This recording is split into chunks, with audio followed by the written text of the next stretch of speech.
the moment my brother raised his champagne glass and winked at me from across the boardroom table. I knew exactly what that wink meant. It meant checkmate. It meant I win again. It meant 38 years of being the invisible daughter had finally, officially, reached its conclusion. What he didn't know was that my grandmother had already made her move 3 years earlier. My name is June Mercer, and I was 34 years old when my father announced, in front of every employee, every board member, and every relative who could fly into Columbus on short notice, that my brother Kevin would be taking over Mercer Fabrication as its new chief executive officer.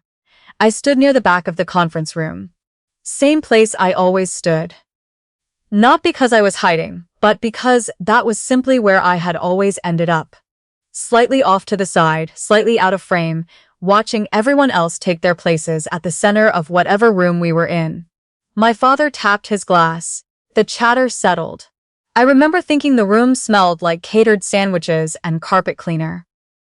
Strange, the details your brain holds on to when everything else is about to change. Let me back up. Mercer Fabrication was started by my grandfather in 1987 out of a garage in Westerville, Ohio. He built custom metal components for automotive suppliers, starting with 2 employees and a lease on a second-hand press. By the time he retired, the company had 60 employees, 3 facilities, and contracts with suppliers across the Midwest. My grandmother, Ruth, kept the books for the first 12 years. She never had a title. She never asked for one. But anyone who worked there during those early years would tell you. Ruth Mercer was the reason the lights stayed on. I grew up inside that company. Summers helping in the front office. Weekends watching my grandfather walk the shop floor, shaking hands, remembering every employee's kid's name. He used to say that a business was only as honest as the people who kept its records. I was 14 when he first let me sit in on a quarterly review. He handed me a yellow legal pad and told me to write down anything I noticed that didn't make sense. I filled 4 pages. He read every line. Then he looked at me the way adults rarely look at kids and said, "You've got the eye, June. Don't ever let anyone talk you out of using it." My brother Kevin was 20 months older than me. He was easy to like. That was genuinely his gift. He could walk into any room and within 10 minutes make everyone feel like they'd known him for years.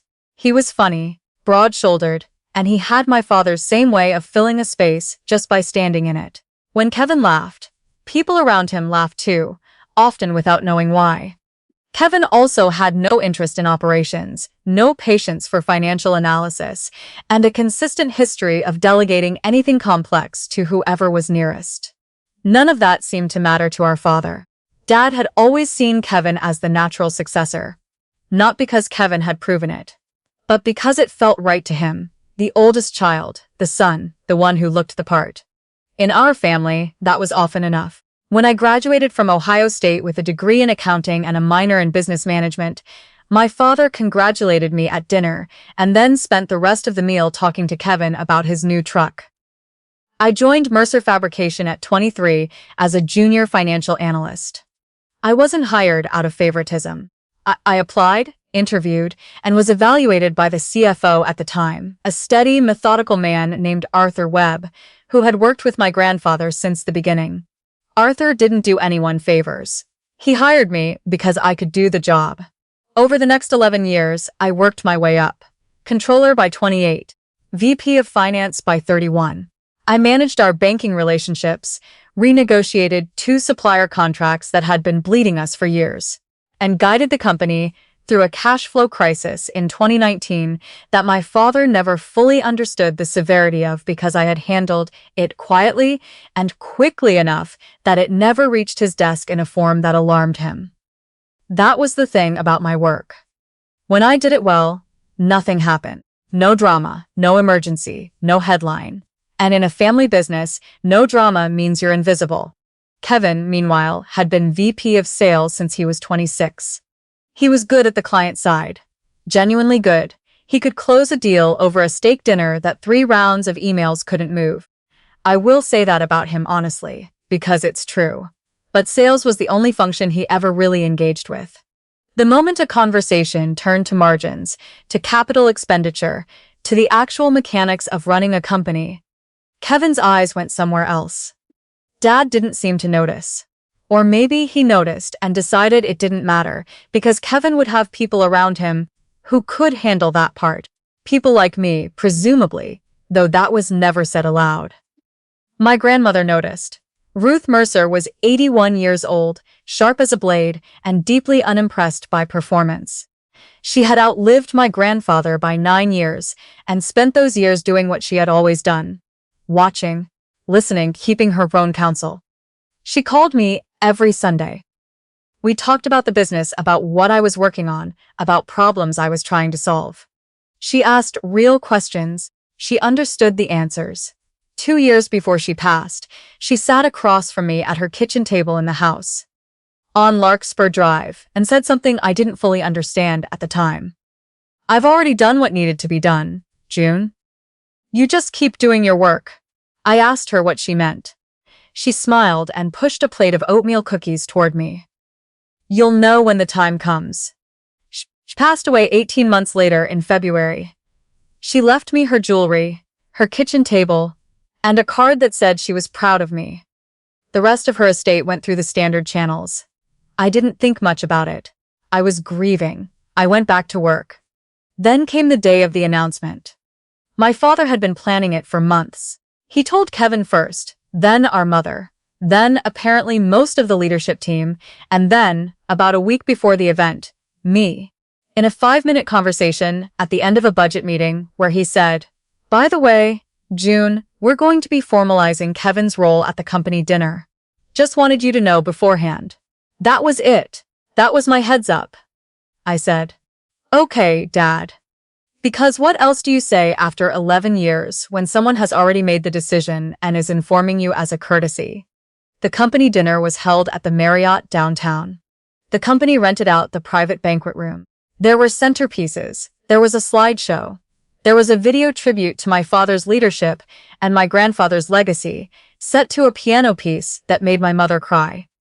Kevin sat at the head table next to my father.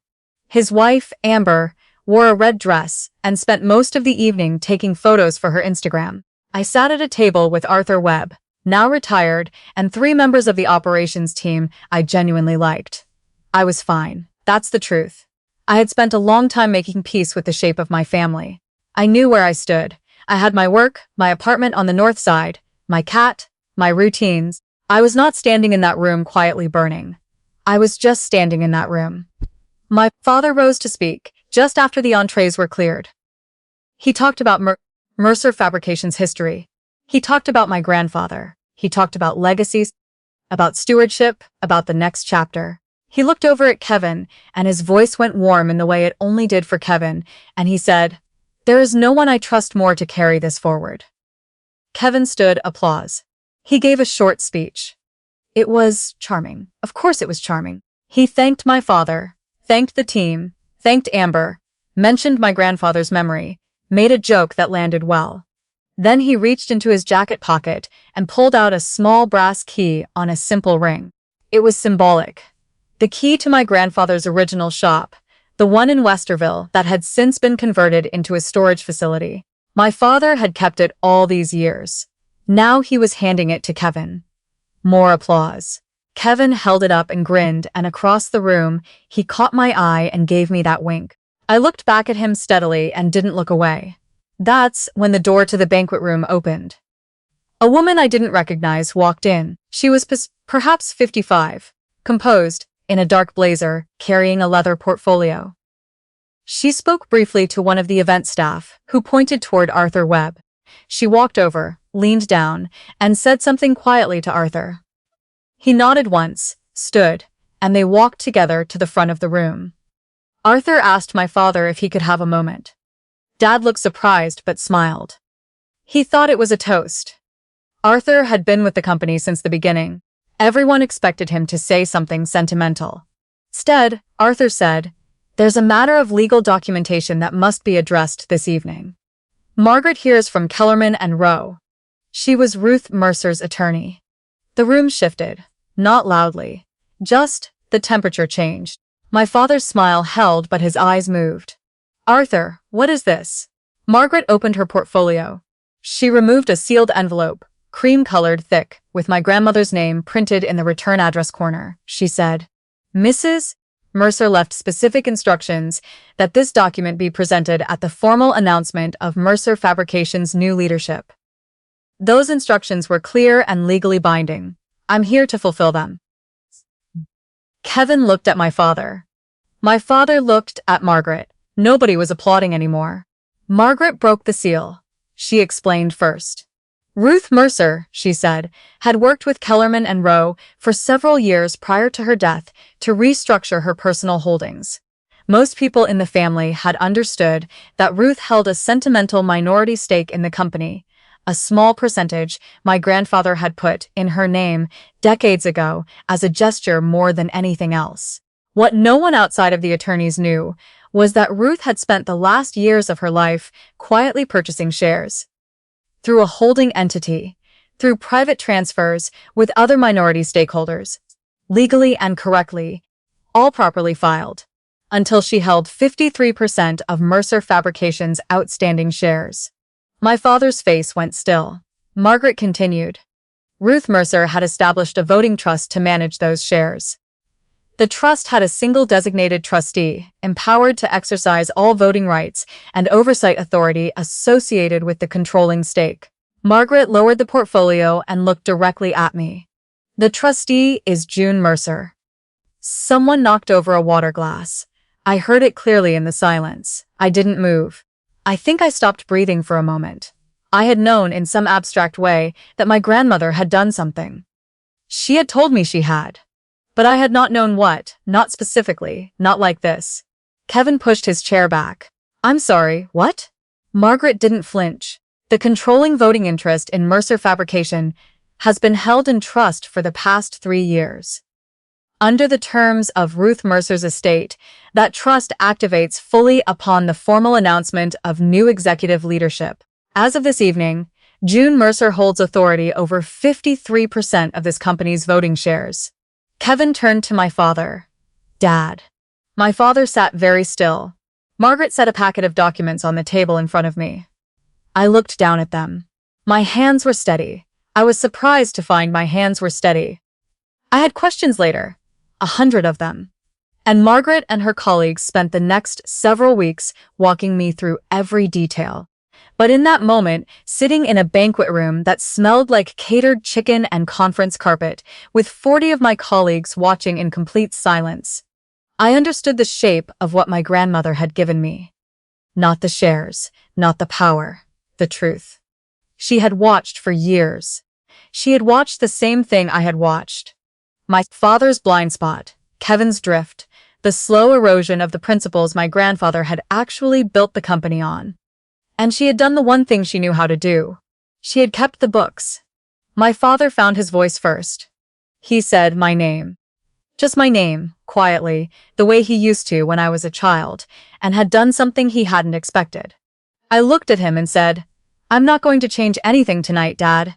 The company is fine. I'm going to make sure it stays that way. He didn't respond. Kevin stood up from his chair. He wasn't grinning anymore. He looked, for the first time in my memory, genuinely uncertain. He said, June, you can't just, I'm still CEO. I thought about that for a moment. Then I said, the title is yours, Kevin. If you want it, keep it. But the oversight is mine. And the first thing I'm going to do is bring in an independent operational review, which we probably should have done 3 years ago. His jaw tightened. Amber stopped taking photos. Arthur, still standing beside me, put a hand briefly on my shoulder and then stepped back. He didn't say anything. He didn't need to. The dinner ended quietly after that. People collected their things and filtered out in small groups. Some of my colleagues stopped to speak to me, briefly, carefully, the way people speak when they're still reading the room. A few people from the operations team looked openly relieved. One of the plant managers, a 20-year employee named Ted, shook my hand and said, it's about time. I stayed until nearly everyone had gone. Before he left, my father came to find me. He stood across the table from me, and he looked older than he had an hour ago. He said, I didn't know your grandmother had done this. I know, I said. You did? She told me she had made arrangements. She didn't tell me what they were. He was quiet. Then he said, she always trusted you. I picked up the packet of documents and held it against my chest. I said, she trusted the work, Dad. She just wanted to make sure the work was protected. He nodded slowly. He didn't apologize. I wasn't expecting him to. There are certain apologies that take longer than a single evening, and I had made my peace long ago with not needing them on any particular schedule. He left. I drove home alone. My apartment was quiet. My cat, a gray tabby named Herschel, met me at the door and immediately began demanding dinner with great urgency, which I found grounding. I sat at my kitchen table for a long time that night, with the documents spread in front of me and a cup of coffee going cold at my elbow. I thought about my grandfather walking that shop floor in Westerville. I thought about my grandmother at her own kitchen table, asking me questions every Sunday, listening to everything I said, understanding what it meant. I thought about all the quarterly reviews where I had presented solid numbers to a room that mostly looked at Kevin when they wanted to feel good about the company's future. I thought about the 4 pages of notes I had written at age 14 on a yellow legal pad, and the way my grandfather had read every single line. The company had been built by 2 people, a man the world saw and a woman the world didn't. My grandmother had spent her whole life inside that arrangement. She had made the arrangement work, quietly, competently, without recognition. And in the end, she had made sure her granddaughter didn't have to repeat it. I wasn't named trustee because I was the most visible person in the family. I was named trustee because I was the one who had always shown up when the work was hard, and the room was empty, and no one was watching. 3 months later, the independent review I commissioned identified 2 underperforming vendor contracts, a gap in our inventory management process, and 1 financial reporting inconsistency that had been sitting in our quarterly numbers for 4 years without anyone flagging it. I flagged it. Kevin and I have reached something I would call a working arrangement. Not warmth, not yet, but a functional respect built on clear boundaries and honest communication. He is genuinely good with clients. I have stopped pretending that doesn't matter. He has stopped pretending the operational side runs itself. My father came to my office one afternoon about 2 months after the dinner. He sat down across from my desk and looked around at the whiteboards and the spreadsheets and the stacks of vendor files. And he was quiet for a while. Then he said, "Your grandmother knew you better than I did," I said. "She paid attention." He nodded. I handed him a copy of the new quarterly projections, the ones that showed, clearly and with full documentation, exactly where the company stood and what it would take to get it to the next level. He put on his reading glasses and he read every page. It was not everything, but it was something. My grandmother didn't leave me the company because she loved me most. She left me the oversight because she understood, better than anyone else in that family, what it actually took to protect something worth keeping.